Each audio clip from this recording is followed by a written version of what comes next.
What's next? What's the next on our line? Let's get back on topic. Well, we don't have much time left. We're doing it. We don't have much time left. Do it. So basically, I'm just skipping straight to my favorite one that we had written down, which of course is, they're all from links you send me. Yeah. That's what the podcast is. It's links you send me. Links from Jeff. Links from Jeff should be the name of the show. TM. The headline is, 3 accused of using corpse head to smoke pot. That's right. I totally... Right. Yeah, that was an awesome one. Now, basically, it's exactly what the headline says. Yep. Some people dug up a body, removed the skull, and used it as a bong. Right. End of story. There is no qualification that needs to happen. They smoked pot out of someone's decapitated, rotted head. Right. Period. Yep. Now the odd thing is, this is not a unique right. occurrence. That was the thing you were shocked by, because I was like, I was shocked by both of these things. Well, okay. Well, I was shocked twice, but when I said not because they're desperate, it's like, whatever. It's a skull, great, right? Totally. Hamlet had a whole soliloquy to one. Yes. All you're doing is smoking pot out of it. Yeah. It's not that unusual. Right. That but is in a my stoner's mind, soliloquy. It's like fucking gross. I don't want to touch that shit, right? I don't care what you're, it's like, like aren't you getting diseases and necrotic, I don't want to touch that, right? Obviously no compunctions here. They're like, this is going to be great.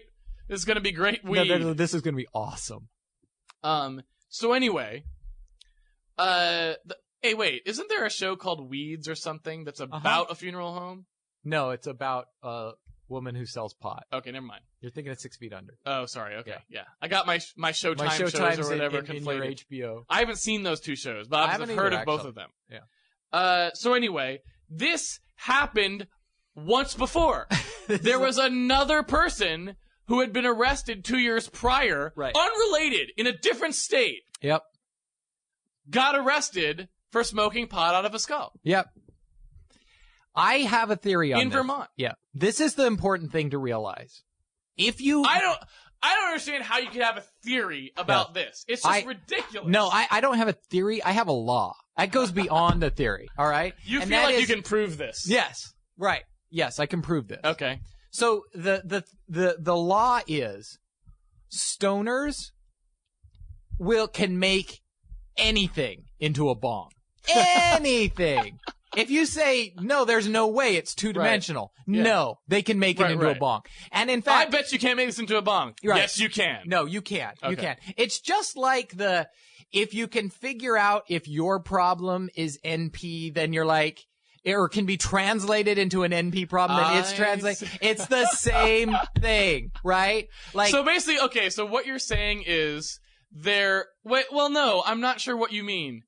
Okay, I see. All right, I see exactly what you're saying. So somewhere, at some point, somebody proved that a pothead can make anything into a bomb. Exactly. So if somehow you can transform your material science problem or engineering problem into the form of, can you make this into a bong? Then the answer is yes, you can. Right. So all you need to do, if you're an architect and you can't figure out how to fit a building into a plot of land. That doesn't fit it. Right. That doesn't, there's no way. Right. All you need to do is restate that problem as, I'm trying to make a bong that fills this space maximally. Right. Put an ad in High Times magazine, and you will get multiple solutions. Right. It doesn't matter what that is. If you're trying to hey, I need to prove that a Mobius strip in a 4-dimensional thing is some surface topology correct, all you need to do is prove that. Can you smoke pot out of it? Can you smoke pot out of it? And that is, and you don't even have to prove that. You have to convert it to a pot problem and then let the pothead solve it for you. Now, I think I'm imagining that part of the problem, though, with this, not in terms of a law, because the law is fine and probably true, but part of the problem with getting useful results from this law, I'm imagining, are it is difficult to transform problems into bong construction problems. Yes. Some problems do not lend themselves to easy transmutation into a bong problem. Fewer than you think, but some. Yes. Well, no, it's not that it's not that once they can't be solved. I'm not suggesting that. Yeah. I'm just saying that for someone who is not already a pothead, transforming the problem into a bong problem can be a challenging exercise. Right. So, sometimes it's easier to solve the problem than to figure out how to turn it into a bong problem. Right. But I'm imagining that the bigger roadblock to using this as a technique for solving problems is that once you have converted the problem into a bong construction problem, what are we going to call that? Bong transmutation. So it's a BT. Okay. It's a BT complete problem. Okay, BT Once complete. you have proved that your thing is BT complete, and you have given it to the potheads, and they have done it. Right. They have made the bong out of whatever it is you gave them. Totally. My guess is that the real work begins there. Because the potheads, I guarantee you, are not going to be able to explain to you how they made the bong. Yeah. Because they're so fucking wasted now that even if they knew how they did it, they're not interested. We in smoked talking an entire house of weed because you gave us. We're so baked. Yeah, we're so well. No. So are left with the problem of reverse engineering taking the process, it apart because you need the process to be remapped back to your space, whatever it is. And because all you're left with is a huge fucking bong, right? Exactly. Which is not what you needed. Right, exactly. You need to be able to reconvert the process back to your problem space. Well, like frequency domain and spatial domain, there are some problems better solved in one than the other, right? So the bong domain is appropriate for some things. I say three-dimensional object construction where there is airflow of any kind, air conditioning, HVAC problems, plumbing style problems. You're like, how am I going to get the plumbing around to my electric toilet? If you're saying, if you imagine, like, how would you smoke a bong through my toilet, then it might open your mind to new possibilities, right? This is why drugs should be legal. Because, we want the potheads empowered. We don't want them in jail. We want them. More importantly, I would imagine that legalizing drugs creates a powerful incentive. Okay, so here's the way to say it, right? Right. Government, by controlling aspects of the capitalist system, is able to produce behaviors that it wants. Sure. Like a cigarette tax. Yep. What you are doing when you make drugs illegal is removing one of your big incentives. Don't make them illegal.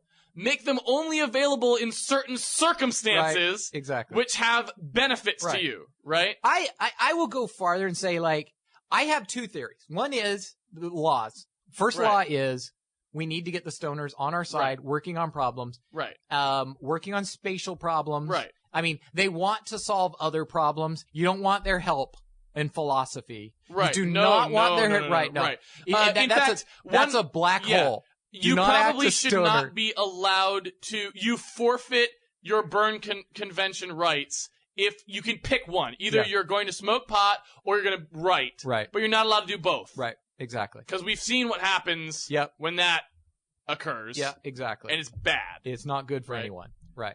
No, but what I was going to say about that is, so we need some social engineering in place there, right? For example, there obviously needs to be a bong tax, which is that the government takes away a few bongs a year from you. I see. Right? Because otherwise, the potheads no longer have an incentive to produce new bongs out of the materials that we're giving them, and we lose our capacity to solve problems in that manner. Either that or you give them more weed. There needs to be a bong tax. Well, there either needs to be a bong tax or a weed incentive. Like you can fill out like a grant to get more weed, so you need bigger bongs, like that. No, but I guess what I'm saying is we don't want to have to rely on an ever increasing bong size because we still want solutions to what I call small bong problems. I see. Right? Okay. Like problems in the small bong domain are relevant and useful. Right. And we don't want to every year have to bias ourselves towards only solving big bong problems. I see. So you just lose a bong a year. So we just take away some of your bongs. No, we take away proportional, just like regular. Oh, okay, the more bongs you make, we take away 30% of your bongs. Okay. Right? Yeah. So every year you've got to fill that back up. All right. You've got to, I'm down with that. Yeah. Okay. Yeah, I'm down with that. Exactly. I'm telling you, that solves a lot of problems. I think it does. I have another thing, actually. Yeah? Yeah, this is, say that reminds me. Okay.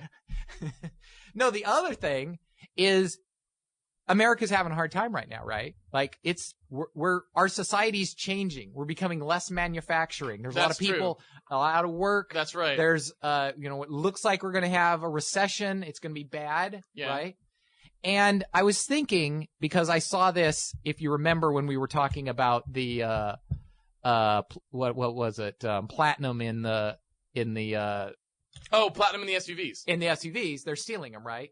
And one of the things that they mentioned was like, meth heads will, they're up for 4 or 5 days at a time. Yeah. Stealing all of the catalytic converters in a whole mall. Right? Yeah. Like they're just night and day. They're just stealing catalytic converters. Like saying something like, this platinum is really expensive. It's like worth its weight in gold. Right.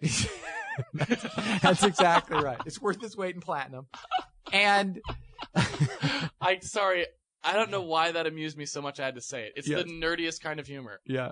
Yeah. Well, it's all right. Anyway, so we need to harness. We don't need to like prevent people from doing this. Like if I was a manufacturer and I had my choice of like super low paid workers in China or somewhere versus workers that don't have to sleep for 3 days and can do any monotonous task no matter how boring all that time, I want all my workers to be meth heads. And they don't care if you give them money or anything. Yeah. They just want meth. Yeah, They just want them more meth. That's exact. So I want a meth-based manufacturing society. A meth-based economy. Yes. Essays on a Meth-Based Economy by Jeff Roberts. Totally. Or, no, Towards a Meth-Based Economy by Jeff Roberts. This seems like it's a total win. We take back the manufacturing from the rest of the world. We give them dental plans so their teeth don't get all fucked up. We give them retainers to gnaw on while they're sewing the things. Like, would you rather buy child labor sweaters or meth head sweaters with crazy patterns? Like, it's just crazy shit that they made up on the fly, right? Every shirt is unique. It's 3,000 thread count sheets. Right, exactly. I used a magnifying glass. I'm just saying, if we legalize drugs, we get the meth heads working. We give them a dental plan. We pay them in meth. I have been told, I did not try to verify this on my own. Yes. And lately I've been skeptical of a lot of things. I'm increasingly skeptical with every year of my life. Okay. Because most times, if I take the opportunity to check up on something, it turns out that it was incorrect when I was told it, right? And beginning with Sunday school at 3 years old. Yes, exactly. It never really stopped. Yep. And that was somebody I was sitting next to on a plane was telling me that like the book they were reading or whatever the fuck it was about how industrialized societies always had caffeination. Oh, really? Like coffee and tea were like integral to, the industrial revolutions and you need so they were basically saying that like worker productivity went up a lot. Yep. When society started figuring out that, well, not figuring out in the like mental sense, but like started having these proliferate, right? I see. So I don't know if that's actually correct, right? That could just be like people see what they want to see, and that's not and that's less true for uneducated people than educated people. The more learned you are, like the more likely you are to write a history book, the more likely you are to have an angle, right? Yeah. The more likely you are to be like, my big thing is that coffee changed the world. And then from somehow, every fucking thing you read from that day forward, you're like, see, it's all about my coffee theory. Yep. It's like, well, and cognitive dissonance prevents you from accepting anything that was like contrary to that view. Right. So you're just looking, every time you get a bad piece of data, you're like recasting it. And it's like, well, that's because their caffeine was weak. Right. Because they had to import it from too far away. You think of it as just another chapter in your book about how you can explain this apparent outlier in terms of the new caffeine theory you have. Yes. Yeah. No. Yeah. The only difference here is I don't have a theory. I have a law. Right. Yes. And that is meth heads for my workers, pot heads for my research department. Right. R&D is potheads, and manufacturing is meth heads. Right. And then that is a huge win for America. America, built by potheads. No, designed by potheads, built by meth heads. And then all the former dealers is your sales force. That's true. Right? They have What's your experience? Oh, you've worked with the Yellow Pages? That's not going to do it. Yeah. I need somebody who's real. Your form, your like application form has like ask what your street corner was, so you can check out like how did a lot of people get their drugs there, or is it like not a very popular one? I need trill people. I need them trill. It's like, whoa, you were on 46th in Maine. You're hired. I mean, that's all I need to see, right? It's like having the job application come through and it's got Harvard on it or whatever, right? That's what it's like. Yeah, it's exactly like. It's it's. I've been stoned since 12. Yeah. That guy, he's like a Caltech dude. Right. It's like you hire him on the spot if he's been stoned since he's 12. Did your mother give you pot? Awesome. Shit. That means he's from a line of potheads. Right. He's even better than someone. I see here you were raised on a commune. So, me too, incidentally. Everyone in the R&D department was. We have a very exclusive, we hire only the top people. Yeah, that's exactly right. So tell me about it. I legalize drugs. It's going to save America. There'd be like commune rivalries, right? Totally. Like when they introduce each other, right? They say which commune they were for, and sometimes they're like, we played you guys. We were football, whatever. Yeah. Oh my goodness. Is there anything else we're covering this weekend? Or I mean this week? We're out of time. Time's That's up. it. The time's up. All right. That's another completely We barely talked about stuff on our list of talk. That means like we have. It's odd that our topic about potheads ended up being meandering and unfocused. Yeah, it's amazing how that happened. I have no idea. Pass the weed. Yeah, exactly. Pass that Microsoft Vista box bong, please. That we've turned it into. All right. Well, thanks everybody. Remember, you can email us at